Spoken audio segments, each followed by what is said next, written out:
Adam, 11:40-ish Window World parachute jump. So we got some guys coming in with the game balls going to be parachuting in. And that's always fun to see. So make sure you're in your seats ready to go. Again, that's around 11:40. So about 20 minutes before kick. That's incredible to me that they can do that. Yes. Now, sometimes... Look, we don't need to bring up old problems, Adam.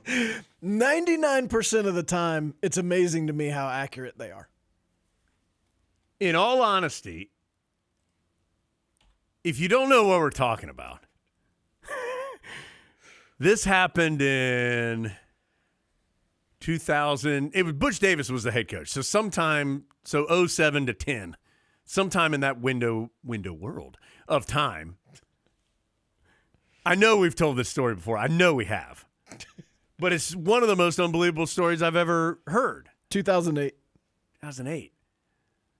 Where somehow the parachute guys, it's really the most unbelievable story. I'm going to see our legal team. How can you justify that now more than 10 years later? Providing whole person legal care since 1989 there. See our legal team. They stand up for you. They were taking the game ball to Kenan Stadium for a Tar Heel game, but instead they landed in Wallace Wade. At Duke. They landed at the wrong stadium. I don't remember what time. Let's say Carolina game was 3:30 or something, and the Duke game was scheduled for after that, so like 6 or 7. So like there was some, I think there maybe were some players on the field getting loose, something like that.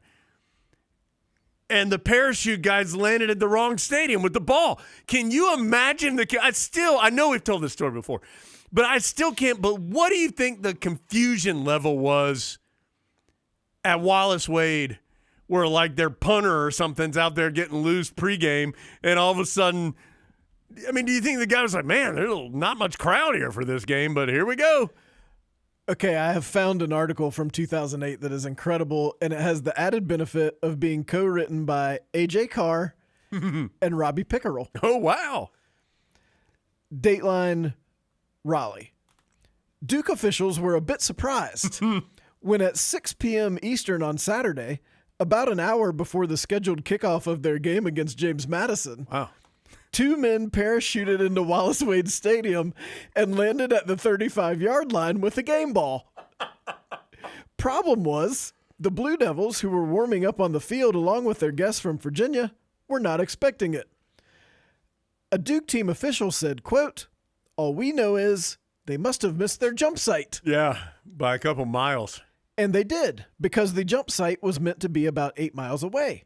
Carolina was scheduled to receive the game ball for its contest against McNeese State about that same time in Chapel Hill.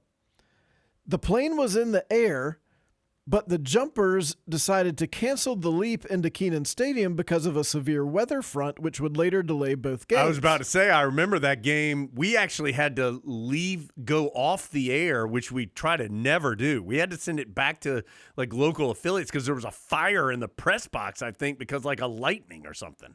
Whoa. Yeah, it was something crazy. This was Brandon Tate had a huge game that day. I think he ran a punt back for a touchdown and maybe like a kickoff too or something. He had a huge day. I remember this day. When the clouds eventually opened, the pilot thought they were over the correct stadium, and the skydivers jumped, realizing only when they landed in Wallace Wade that they were in the wrong place.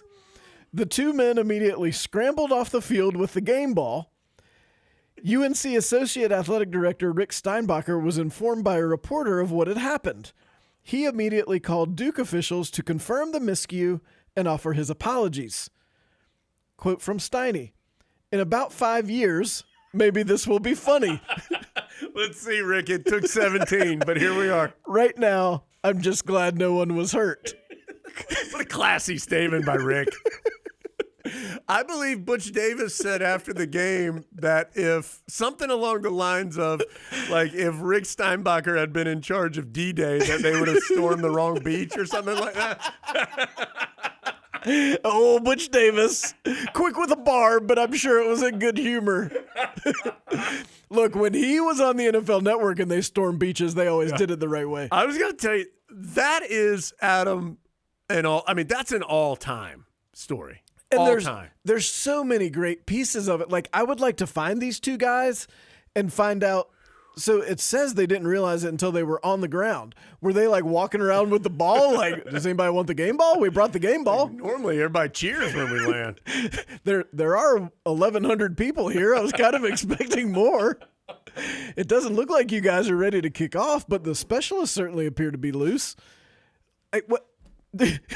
Everything about it is just incredible. And I like the image of them immediately scrambling off the field with the game ball. Just an all-time story.